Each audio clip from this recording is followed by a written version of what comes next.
This is the America's Quarterly Podcast. I'm Brian Winter. Brazil's President Luiz Inácio Lula da Silva is dealing with a sell-off in financial markets and an increasingly hostile Congress. How has Brazilian politics changed since his first term in office 2 decades ago? Even if he became as involved as he used to be, the presidency has become constitutionally weaker in Brazil. And there are very large ideological and political struggles over which it has very little control. This is a very serious problem right now, and it's completely impossible to understand Brazilian politics these days without taking this into account. The presidency itself has become constitutionally weaker.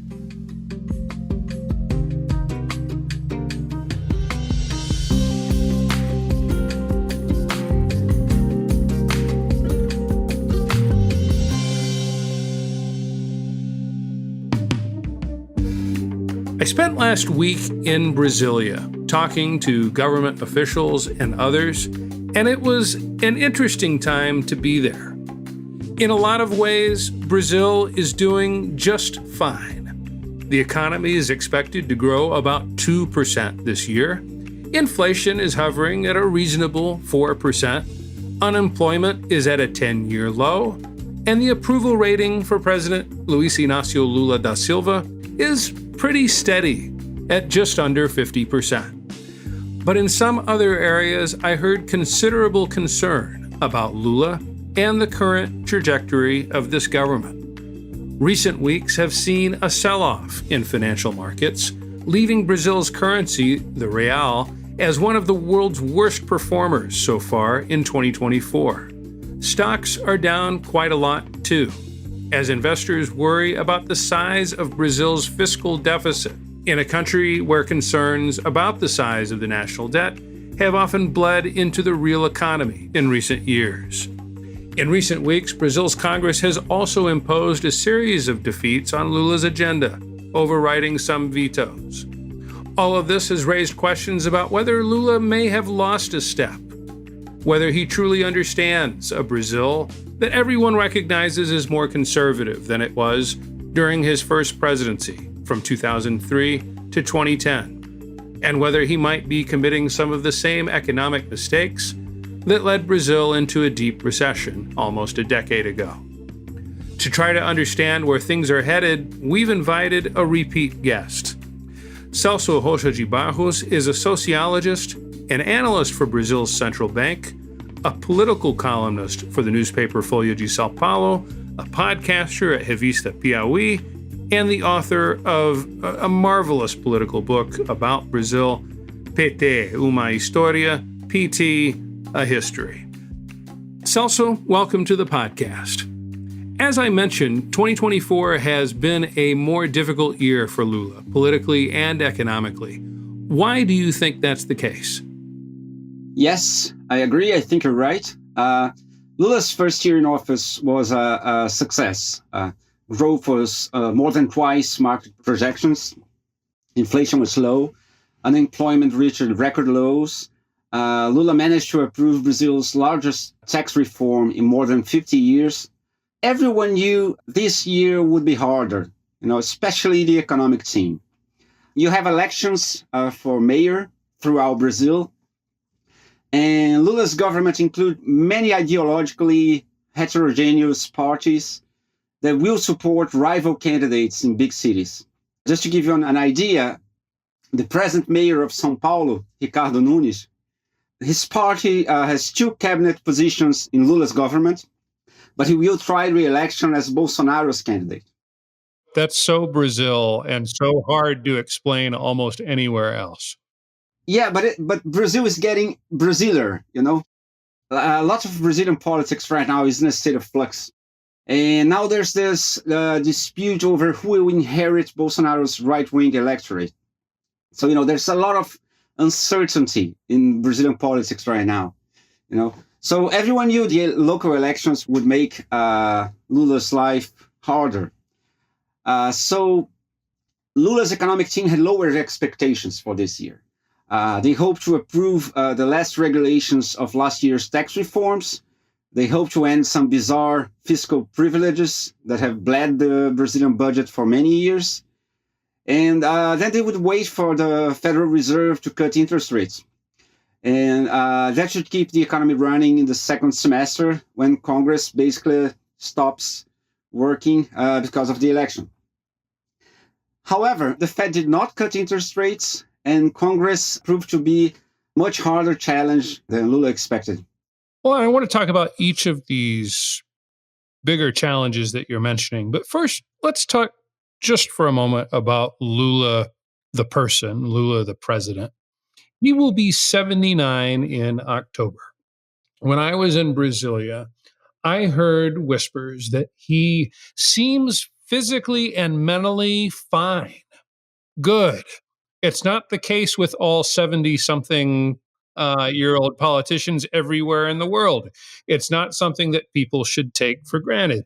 But even with that being the case, what you hear is that maybe Lula has less patience and less time for the kind of negotiating that is part of retail politics, especially in a political scene that, as you've already pointed out, is as fragmented as Brazil's. And when you compare that to his willingness and ability to do that 20 years ago, a lot of people have noticed the difference. What's your evaluation based on what you see and hear? I think it's true. I think Lula is older and to some extent less adapted to the new and worse realities of Brazilian politics. I mean, compared to what he had to face in his previous 2 terms. But I wouldn't overestimate the importance of this. Even if he became as involved as he used to be, the presidency has become constitutionally weaker in Brazil. And there are very large ideological and political struggles over which he has very little control. You've identified there are 2 things that I want to talk about. The first one is perhaps better known to our audience, which is that Brazil is more socially conservative than it was 20 years ago. It's the Brazil of Jair Bolsonaro. And I think our audience knows that. But the second piece is arguably more important, which is the fact that the presidency itself is not what it used to be. Can you walk us through some of the specifics on that and some of the history that explains why that's the case? All political scientists that try to explain how Brazilian minority presidentialism worked emphasize the control that the president used to have over which congressional spending bills would actually be paid. So that was a very important bargaining chip. So when the president wanted Congress to approve something, he would tell a congressman, you vote for my proposal and I'll give you your spending bill. I'll authorize your spending bill. So that's how things worked. And Lula was very skilled at this in his first 2 terms.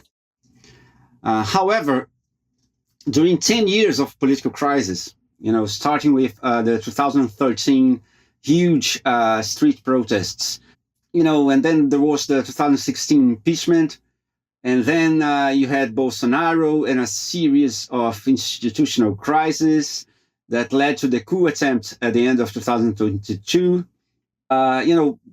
We have a series of weak presidents, presidents that were not popular, that were not, even Bolsonaro was not a very popular president. He had this very enthusiastic core of supporters, but he was a relatively weak president.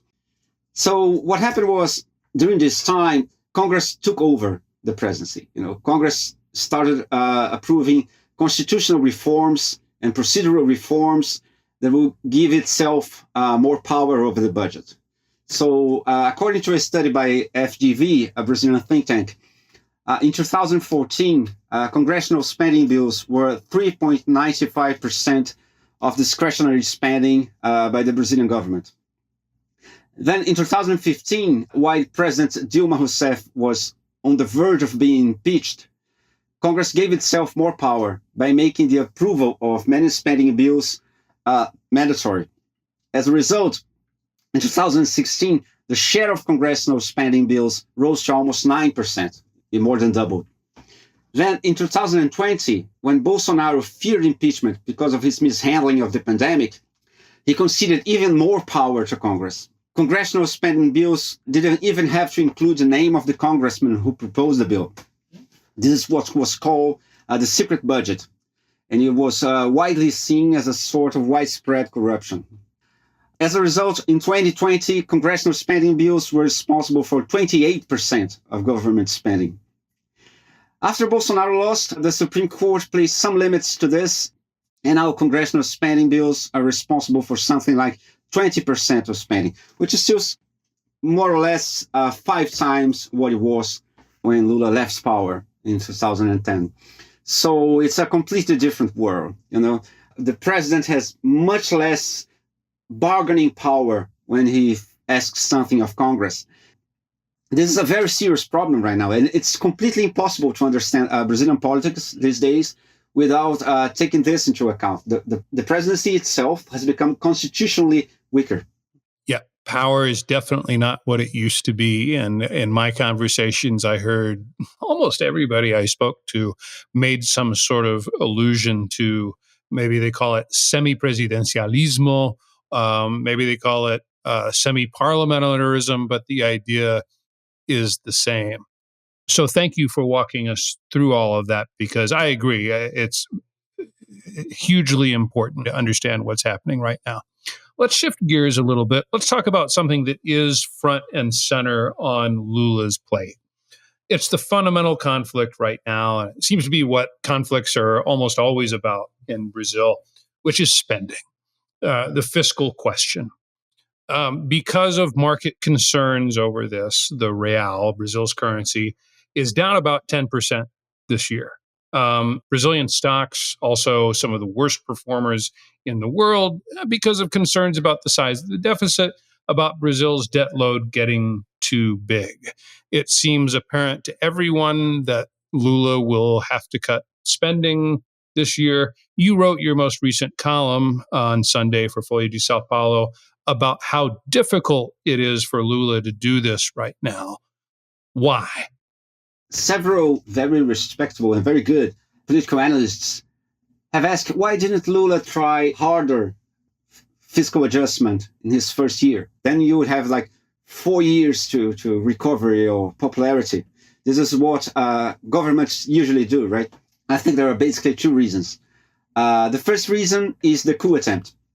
On his 8th day in office, there was a coup attempt. Brasilia was sacked by the Bolsonaro's supporters, who attempted to call in the military to take over. And now we know, thanks to an investigation by the federal police, which is the Brazilian equivalent to the FBI, that Bolsonaro proposed a coup to the heads of the armed forces. Both the head of the army and the head of the Air Force confirmed that. So, it was a much more turbulent term start for Lula than his first term. Let's remember what it was in his first term. Lula's first victory is the only time in Brazilian history in which there was real change in power, and everything went according to plan. It was all peaceful. It was all very civilized. Actually, Lula and his predecessor had a barbecue together, which was a historic event. And when Lula took over in 2003, he knew there was the risk of a coup was zero. The opposition was maybe right-wing or center-right, but they were mostly people who fought the dictatorship. So he could be certain that if he did something unpopular on his first day, he would still be in office in his 3rd year, to reap the benefits of that. And now that certainty is just way, way lower. Can you explain to us, though, why that made spending cuts more difficult? Spending cuts are usually unpopular, right? I mean, the kind of thing that remains to be cut in the Brazilian budget after, several governments that had pension reform and so on, are very difficult measures. It's like decoupling minimum pension from the minimum wage, That's very hard to do. No one has ever done this in Brazilian history. Actually, the market is asking some very difficult things from Lula, something that, right-wing governments didn't dare to do. So this is very hard. And I mean, if Lula tried that on his first day, just after the coup attempt, it was very risky. And let's remember, Bolsonaro, the guy who attempted the coup, is still at large. He's still a political actor in Brazil. He's actually negotiating his support for mayoral candidates in this year's election. So it was a much, much trickier situation for Lula when he took office. That's undoubtedly true. But, at the same time, here we are. Brazil is facing a nominal deficit that most forecasts see ending the year at around 7% of GDP. You have a debt to GDP ratio that has increased. It's not the only country in the world where this is happening, but Brazil is a place with a history of fiscal problems that erode confidence and the economy at large. So what's your sense then of how committed the government is to addressing this fiscal problem? And can you tell us about some of the debates happening inside the administration? There is, if you look at both Fernando Haddad's team and in Simone Tebet's team, she's the minister for planning, who usually handles, most proposals for cutting fiscal spending. They had some plans. I know they're planning to change the things that usually make the deficits larger.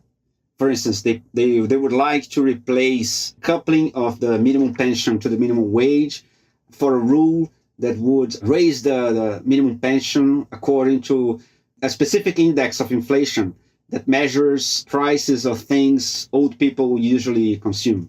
They would also like to change the pace of how spending on health and education grows. So they are trying to replace those things with some other things that will at least attempt to keep, the social side of those measures, but will have a lower fiscal impact.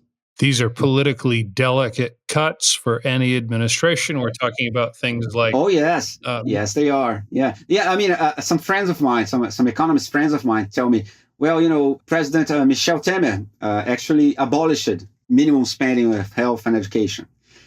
And, I usually respond by saying, first of all, he was not elected. And at the end of his term, he had like 5% approval ratings, So, it's not a very good example for... Bolsonaro didn't do any of those things. But, first of all, it should be said, there's something that's very interesting. If you look at Haddad or Tebet ministries, on their team, you'll find some economists who usually think of as, hostile to the Workers' Party or, the left in general, but who joined Lula's government because he opposed Bolsonaro. So, you have some of the best people who understand how public spending happens in Brazil. And they're looking for places where you can cut spending without having like a huge social impact. This group of people that you're describing, the more centrist elements, such as Simone Tebet or some of these officials in places like the finance ministry, some of whom I've met, this is a group that is openly in conflict with some of the people in Lula's own party. Celso, you are the author of one of the best books about Brazilian politics in recent years, PT, uma História, PT, a history about the Workers' Party. Talk to us a little bit about that clash between these two factions and who seems to be winning right now, because that seems like the essential question for figuring out how this conflict over Brazil's fiscal expenditures is likely to be resolved. Right now, the moderates are winning, fairly handsomely, I think. Because, first of all, Lula has no choice. I mean, in order to win, he had to assemble... He won by less than 2% of the vote. So in order to win, he had to assemble a very ideologically, complex coalition. And, if he loses that crowd, he would, first of all, I think the media would turn against him much stronger than it is. And, the business sector will turn against him very strongly. So I think there are some severe political constraints on Lula right now. And I also think that I ended my book saying this. I published my book in 2022, during the campaign. And I said this, the Workers' Party actually risks suffering the same process that happened to MDB, the party that led the opposition against the dictatorship and came to power in 1985 and had to make such a huge number of alliances, had to build such a huge coalition that it lost its ideological identity, I think something like this is happening, but I also believe the Workers' Party is fighting this very hard. And if they have to, cause Lula some trouble along the way, I think they will. But not to the point of, threatening the stability of the coalition. So you have a fairly benign view from a market's perspective. It's interesting because it sounds like a lot of investors disagree, just given the fact that they're selling Brazilian assets left and right. I mean, do you think that markets are underestimating Lula's willingness to eventually side with this more moderate faction, which, it has to be said, includes his finance minister and trusted aide, Fernando Haddad? Well, I think, first of all, markets usually return to very short-term incentives, right?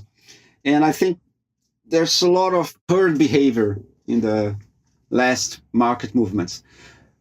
But having said that, I think market people are looking at a real problem, which is with the Fed's decision to delay interest rate slashing and the political problems in Congress.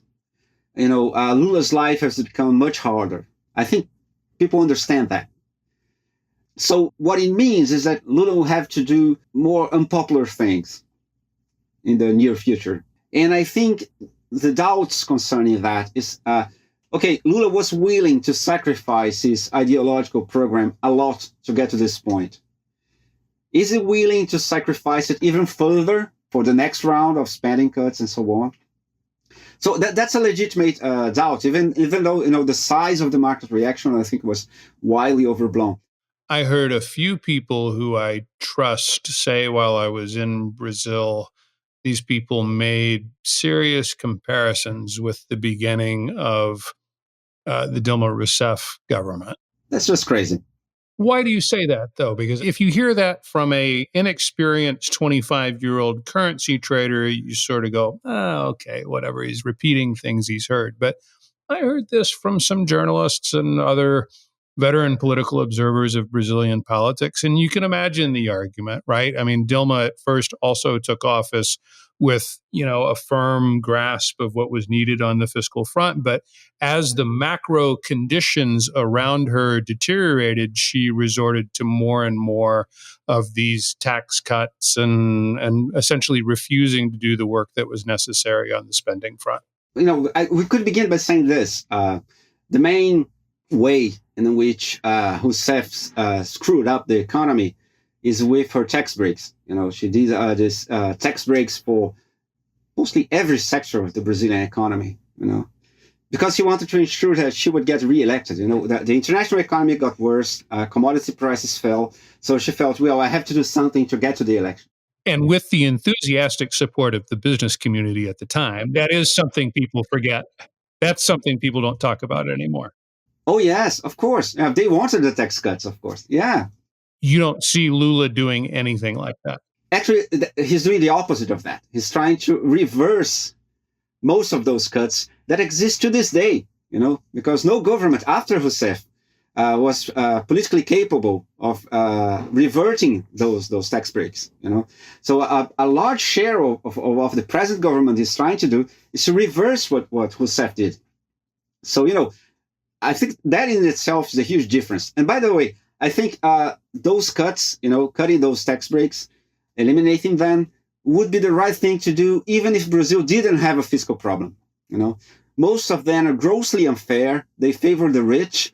And there are several studies showing that they didn't lead to any increase in economic productivity, in employment, in economic growth. And the other thing is, when Dilma was in power, public expectations were very high. Brazil was the first country to go out of the post-2008 crisis recession. It grew 7.5% in 2010. And, there was this expectation that Brazil would just keep growing. And there would be, if you look at the 2013 street protests, they were asking for money for basically everything. Because, expectations are very high. People thought, Brazil is becoming a developed country. We need to ask for, first world levels of health services and so on. And none of that exists right now. I mean, we went through a very, very rough decade, a very, very bad decade. So, expectations are much lower. I mean, if you can deliver, low unemployment as Lula is doing right now, you're probably doing a lot. Now, you might ask me, am I saying that, everything is rosy and there are no risk of a crisis or anything? No, I'm not. But that's because the Brazilian situation is much worse. The Brazilian president has much less power to solve this crisis. The international climate that was kind of okay last year is not that okay right now. So, yeah, those things could actually lead to problems in the near future. But the government's policies are the exact opposite of what Rousseff did. Celso, final question for you. We've talked about so many of the challenges facing Lula on the economic front, on the political front, his relative loss of power. And these are all relevant topics. So they're essential to kind of what we do as analysts. What's your impression, though, of the feeling on the street? And I ask this because in a regional and a global context, Brazil has its challenges, but it also seems fine. I mean, it's an economy that's going to grow a reasonable amount, and unemployment's low, and inflation's under control. And on the other hand, it still remains very polarized. I guess what I'm asking is, what does it feel like right now as somebody who lives there as as this government hits the 18-month mark? Yeah, that's the $1 million question, I think. First of all, it's a question that is being asked in several countries, right? I mean, even in the United States, I mean, the Biden camp is asking, I mean, the economy is not doing that bad. Why are we not, winning this by a landslide or something? So there's a mystery here. Is it polarization? Some very clever political analysts have claimed that in Brazil right now, there is such a degree of polarization that, even if the government improves the economy, the other side will just never admit it. So, so perception has decoupled from reality. I'm not sure about this. But I think, first of all, there's still, as in the United States, a lot of dissatisfaction with the price increases after COVID. So even if inflation has decelerated, prices are still growing. I think people are still mad about, how their living standards fell during the past 2 years. The post-COVID recovery was not as strong as people expected, I think. There's not a feeling that, the people in charge know how to reach, high rates of growth like we used to have a long time ago. I don't know. I think that's part of the reason. But then again, this is something that, political analysts in Brazil right now are discussing, in a very hot debate, because we just don't know. I am reminded once again of how strange it is to be an American who spends so much of my time watching Brazilian politics and seeing almost like a split screen between the two countries sometimes. Celso, thank you so much for joining us on the podcast. Oh, thank you. It was a great time, a great chat. Thank you for listening to the America's Quarterly Podcast. If you enjoyed this episode, please leave us a review, give us a rating, and subscribe wherever you get your podcasts. The America's Quarterly Podcast is produced and edited by Luisa Franco. Our sound engineer is Gabriela Baez.